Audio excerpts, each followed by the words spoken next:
Hej smukke sjæle. Jeg laver den her video, fordi jeg selv har været lidt udfordret i det her med at finde ud af, hvad det egentlig er, der skaber den virkelighed, som vi lever i. Og jeg kan jo høre, mange af de mennesker, jeg møder, er meget optaget af, hvad det er, der sker i nyhederne.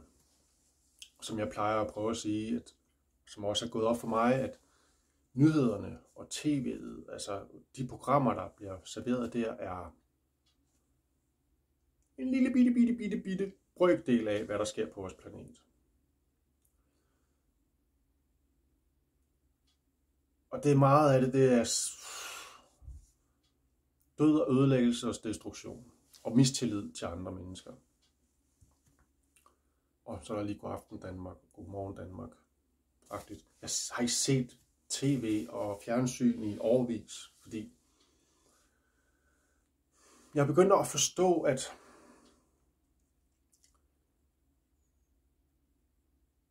vi alle sammen skaber vores individuelle virkelighed. Men vi skaber også en fælles virkelighed.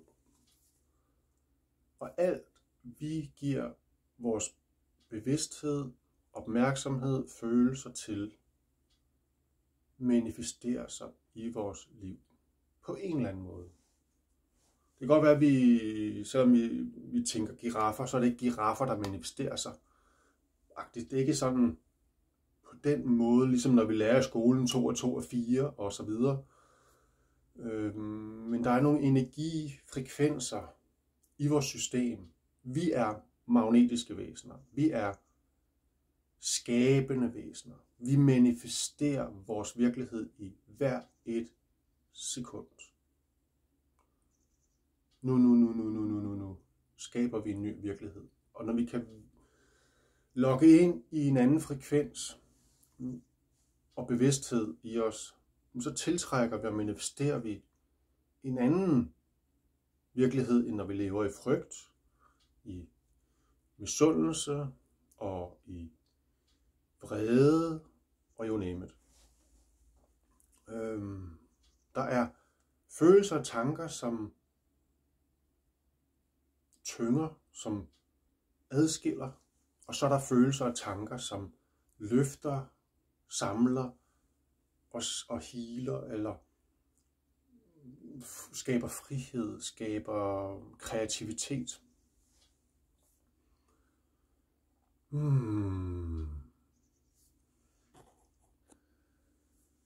Ja, hvad er det, jeg egentlig prøver at sige med det, jeg siger?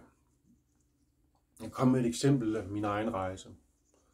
I min barndom blev jeg rigtig meget, og det hører jo rigtig mange af os, er blevet udsat for mobning og tæsk fra større børn og sågar fra de voksne og anden form for overgreb.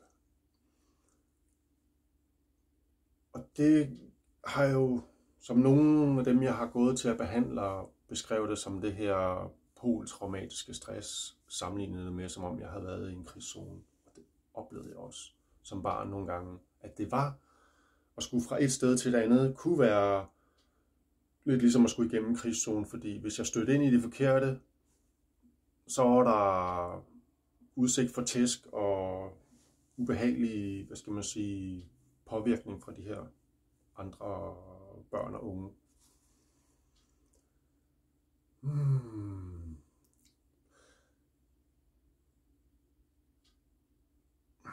Men jeg havde også en tendens til at lytte indad.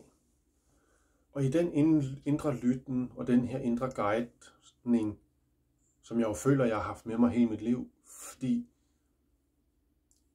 det er jo min egen tagen hånd om mig selv og mit eget liv, der har sat mig fri af de her traumer. Fordi der er begyndt at kunne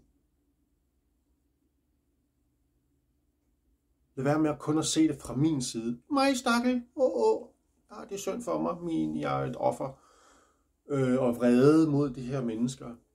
Så jeg kunne begynde at gå over på den andens persons side at se det fra deres side, så begyndte jeg jo at se og opleve, at de havde det faktisk meget værre end mig. Så jeg kunne faktisk begynde at drage kærlighed og omsorg og tilgive dem. Fordi jeg kunne jo se, at det de havde med sig, havde de ikke nogen anden måde at navigere på i deres liv. Der er nogle frustrationer, der er nogle blokeringer, der er noget ubalancer, som kommer til udtryk. Og det ved jeg jo også med mit eget udtryk, at jeg har været virkelig uheldig i mit udtryk, fordi der har siddet nogle blokeringer i mit system, som har gjort, at oh my god, hvad var det lige, jeg fik udtrykt der? Men det her med, at når vi kan lade være med at være så fokuseret på, hvad det er, der sker herude i det ydre. Fordi vi har inkarneret på en planet, hvor det stadigvæk det dybeste mørke finder sted, og det højeste lys også finder sted. Og jeg hører jo, at det jo ikke er en børnehaveklasse, vi er i. Det er en mestereksamen, vi tager her på planeten. Og det er derfor, at vi inkarnerer lige ind i djævelens rede.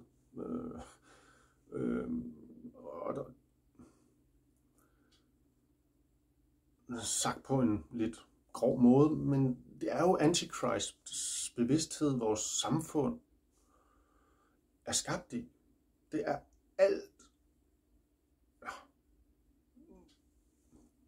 95% vil jeg skyde våge påstå, at vores samfund er skabt af mod alle naturens love og regler. Fordi der er intet, der holder stik med, når jeg hører, hvordan de kosmiske love og regler, eller hvad skal man kalde det, som ikke kan gradbøjes. Alle de regler og strukturer, vi har skabt i vores samfund, kan vi sagtens lave om. Vi skal bare beslutte, at det skal laves om. Men det kan man ikke gøre med de her kosmiske love. Uanset om vi lukker øjnene, nej, det tror jeg ikke på, og det er ikke min, jeg er en antichrist, eller jeg er en ikke-krone. Men vi er alle sammen underlagt de her kosmiske love. Lige meget, hvor meget vi lukker øjnene og benægter det. Det jeg prøver at sige er, at det her med, at det er så vigtigt, og især i den her tid, fordi vi er i en kæmpe omvæltning og udvikling, hvor at jeg jo både hører og selv oplever, at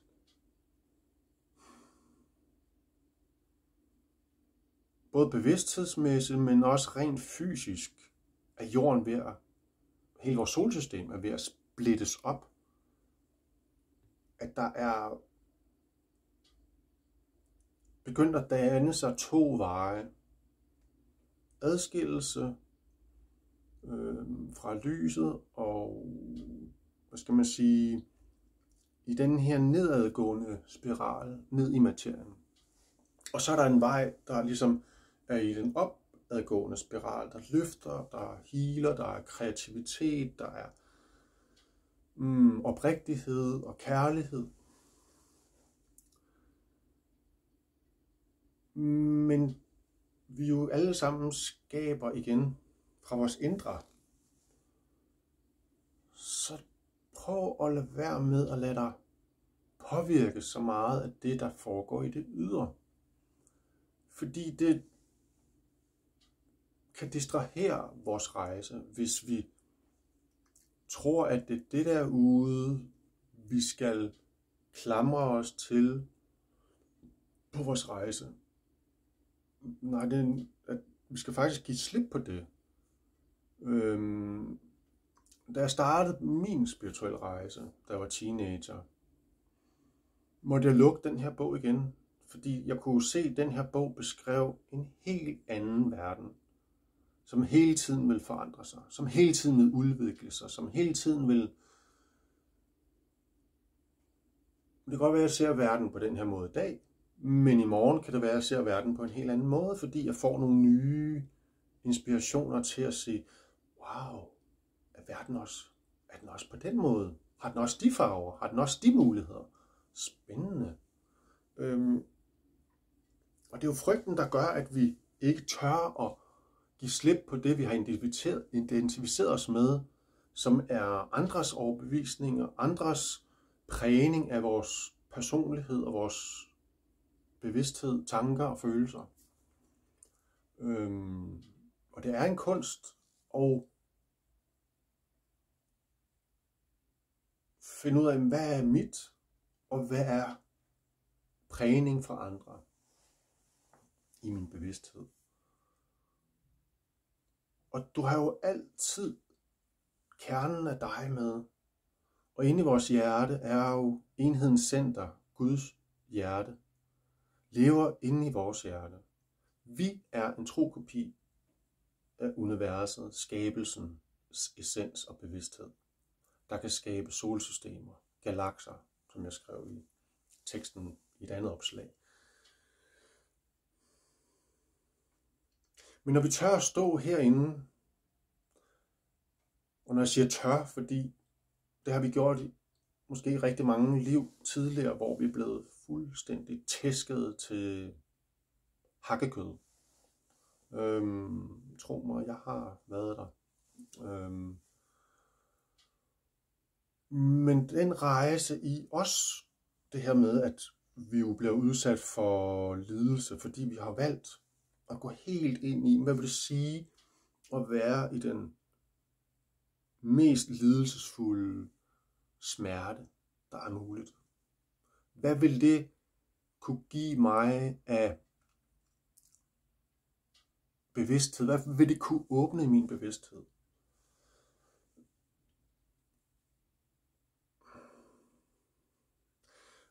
Og en af de her hændelser,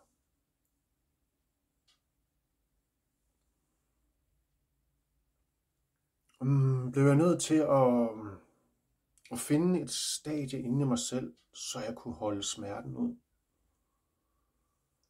Og på et tidspunkt finder jeg ind i den her ubetingede kærlighed, hvor smerten faktisk forsvinder, selvom jeg bliver udsat for det mest grufulde.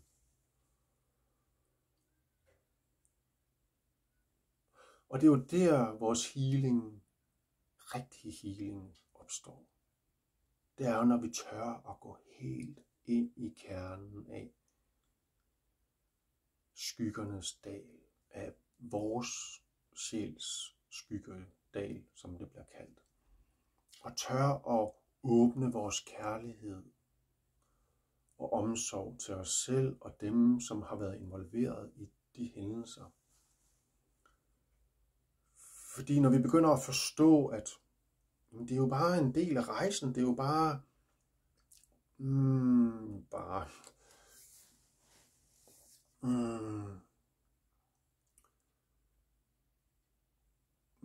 et program i en eller anden forstand, som vi jo, fordi den her verden, vi lever i som menneske, er jo ikke den egentlige rigtige verden. Det er en virkelighed, som vi har skabt for at udvikle nogle evner og kompetencer. Når vi så kommer hjem til vores virkelige verden, og på vores videre rejse. Jeg ved ikke, om jeg fik sagt det, jeg gerne ville, for nogle gange så mister jeg lidt tråden, fordi jeg jo bare udtrykker det, som er.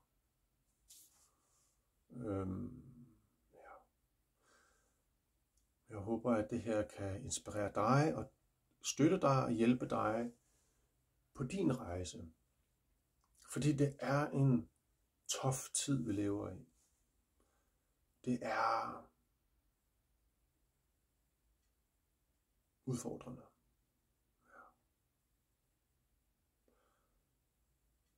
Men husk, du Du har den rene tone af guddom, af skabelsen i dit hjerte. Du er støttet og favnet af kærlighed fra din familie, fra de lysende verdener og fra universet, fra moder Gaia. Hun holder dig i sit hjerte og sin favn og har altid gjort det. Lys og kærlighed til dig. Vi ses.